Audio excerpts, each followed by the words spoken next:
Well, the results are out, and it's all about crunch time now for those individual learners, those plus minus 800,000 learners who wrote their 2016 Matric, and the results will be out by midnight. But before we get to that, of course, we have to discuss those numbers that the Minister has just released, and of course it is an increase. Minister, let's start this interview off by saying congratulations. No, thank you very much. How did you do it? No, I think our schools are just putting, especially our provinces, are putting just all the energy they have in supporting our kids. And if you can see the things they do, I mean, these teachers, especially in the township school, rural schools, have no holidays, Saturdays, Sundays. But what is showing also, a province like Free State, it's a long-term program.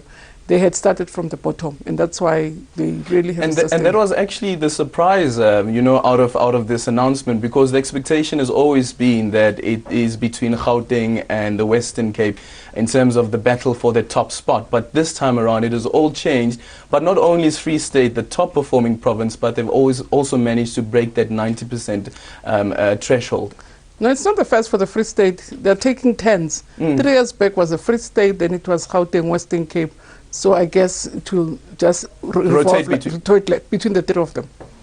But Northwest is really very close. So the 4 provinces are really leading, all 4 of them. And the Free State is not the first time. And I'm not surprised, because the Free State has been working very hard from the bottom.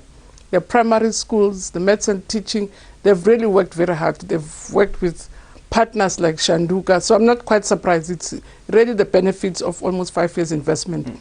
And I guess that also speaks to what you always speak about when you speak about the private-public partnership between private companies as well as government. Yeah, they have a very strong partnership with Kagiso and Shanduka, which is led by the Deputy President. And so it's a 5 years investment that has happened in that province, and we're beginning to see the fruits of that investment. Just for the benefit of our learners, I'm sorry, rather for our viewers, I guess what we need to do is explain the numbers in terms of what has just been announced. Yeah. There is the 72%, which includes the progress learners, but then there's also the 76%, which is also an increase, which then excludes the progress learners. Yeah, you see, as a sector, in the past years, we've been having very serious problems of dropout rates, especially at your grade 11 and your grade 9. Our kids stay at school until 15.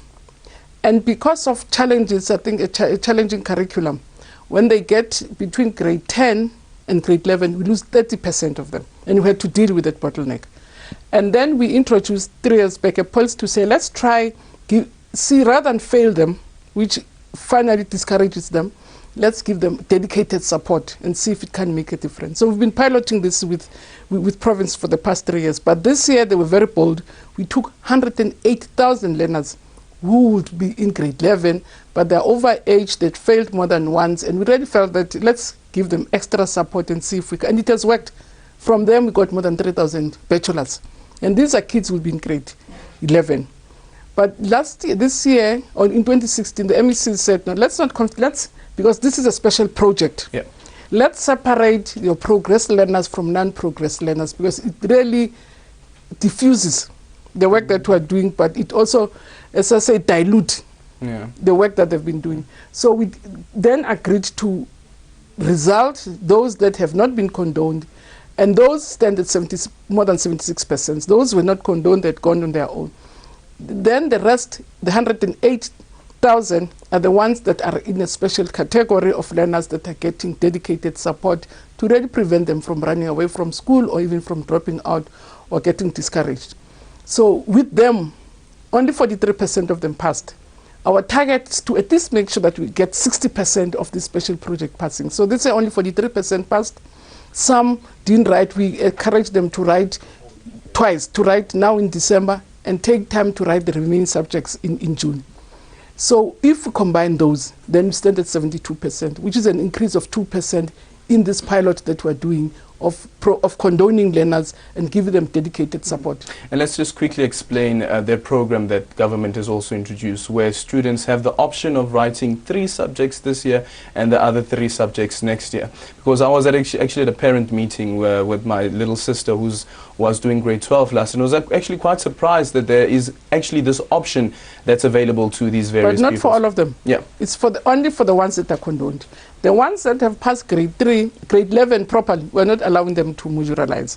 They have to write because they've qualified and satisfied the requirements of grade 11. In our sense is that if they've qualified in grade 11 on their own, they should be able to write all 7. So we don't allow them to modularize.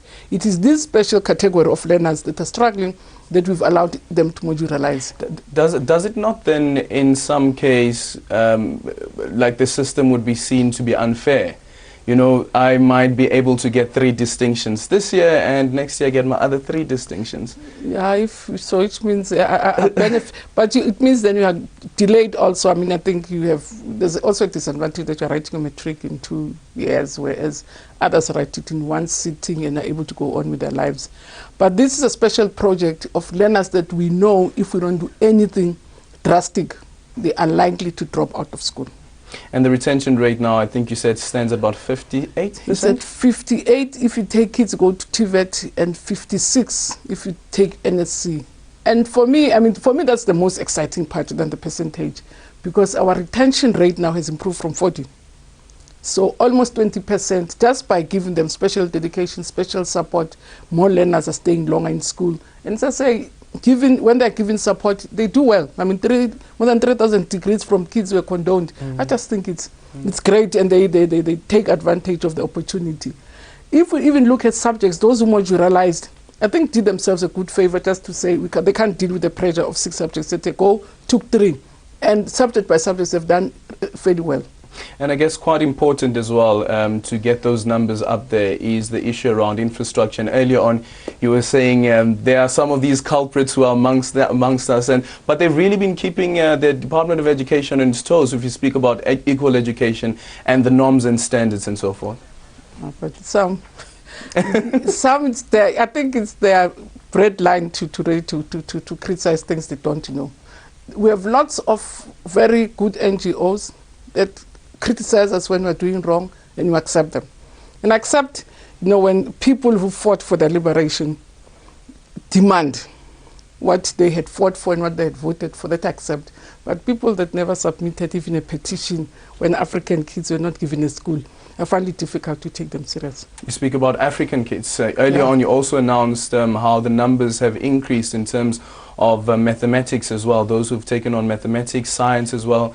Over 60% you were speaking of in different township schools. It's very encouraging. It's very encouraging to see African. I mean, I spoke to some of these learners that have passed well. I went to do actuarial sciences. I mean, when I went to university, I never even knew there was a course called actuarial science, because I'm sure no African kid would have dreamt of counting money. Whose money were they going to count? Because they didn't have money. So it's very encouraging, very exciting to see from real deep. I mean, you know what Denron is? It's in deep areas of Limpopo.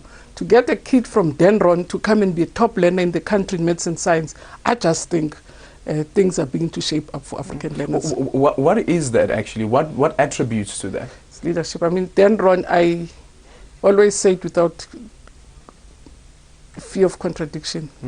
It has one of the most amazing leaders who's able to inspire parents, learners, and just create an amazing culture. I mean, Denron, it's one of the principal, there's one of the most outstanding South Africans I've come across. It's the leadership, the community, but it's him who really has managed to mobilize the community to be what Denron is as a school. And the question then is, how do you spread that? How do you ensure that you have that caliber of leadership in these different schools, even whether it be a quintile 1 school or quintile 5 school? Because even among the quintile 5 schools, you have those who do not do as great. No, exactly. I mean, look at Limpopo. As a province which is second on the bottom, Limpopo, it's one province that does well nationally in terms of supporting Black African kids. It has more schools that produces best results for African learners. And I just think also it's something that, I mean, today you had Denron, you had Mbilwi, you had 4 schools from Limpopo. Limpopo. We were watching the visuals and we were actually saying that Limpopo is scooping up everything. No, but even our research shows us that Limpopo is one province that has more schools. We call it a Limpopo surprise. That has more schools serving Black African kids in your getaway subjects better than any province. And we need to make sure that any other province can be able to do that, like the KwaZulu-Natal as well. No, but they must also improve the percentage of learners who pass, because that's also a problem. They are second from the bottom. I just don't think it's helpful. They also have to make sure that they increase the numbers, because you see KwaZulu-Natal, Limpopo and the Eastern Cape has more than 50% of South African learners. And if you get low percentages, it's a problem.